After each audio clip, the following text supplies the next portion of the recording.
यह कहानी आदित्य की है, जो एक सामान्य सा लड़का था। उसकी जिंदगी में सब कुछ ठीक ठाक चल रहा था, जब तक कि उसने अपनी जिंदगी की सबसे भयानक और डरावनी घटना का सामना नहीं किया। यह घटना उसकी गर्लफ्रेंड प्रिया से जुड़ी थी, जिसे वह बहुत प्यार करता था। परंतु उसे क्या पता था कि यह प्रेम कहानी अंत में उसे ऐसे अंधेरे में ले जाएगी जहां से वापसी मुमकिन नहीं थी। आदित्य एक छोटे से शहर में रहता था। वह कॉलेज में पढ़ाई कर रहा था और एक दिन उसकी मुलाकात प्रिया से हुई। प्रिया उस कॉलेज में नई आई थी और आदित्य उसे पहली बार देखते ही उसके प्रति आकर्षित हो गया। प्रिया दिखने में बेहद खूबसूरत थी। उसकी आंखों में एक अजीब सा गहराई थी जो किसी को भी अपनी ओर खींच सकती थी।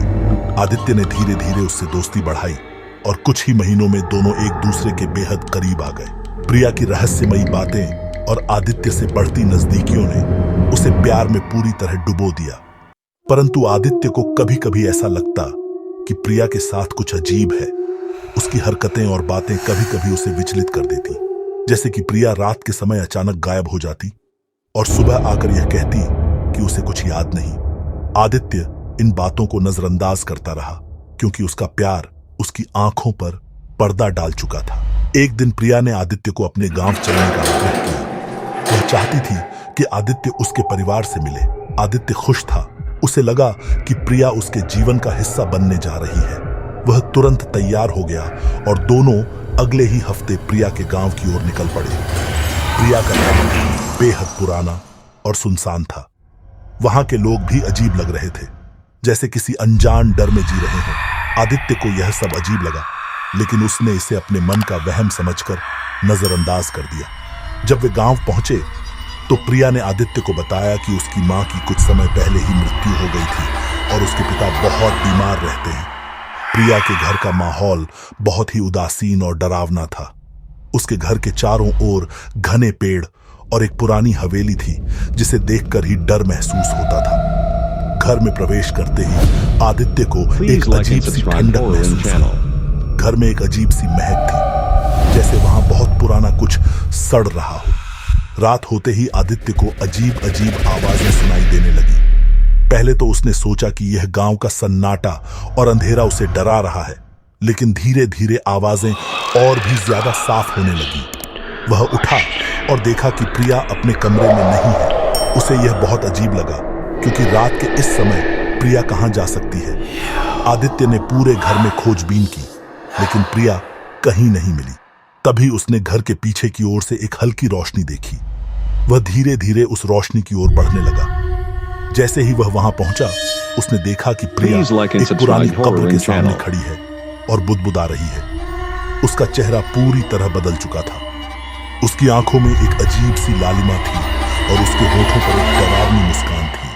आदित्य को समझ नहीं आया कि यह सब क्या हो रहा है।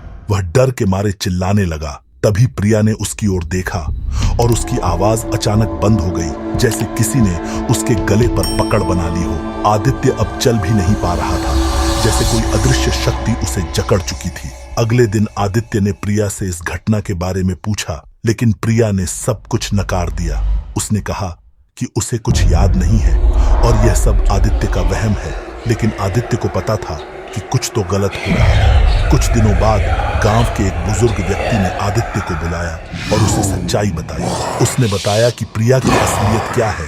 प्रिया असल में जीवित नहीं थी। वह कई साल पहले मर चुकी थी, लेकिन उसकी आत्मा अब भी इस दुनिया में भटक रही थी। उसकी आत्मा को चैन नहीं मिल पाया था, क्योंकि उसकी मौत बेहद दर्दनाक तरीके से हुई थी। प्रिया का परिवार काले जादू से जुड़ा हुआ था।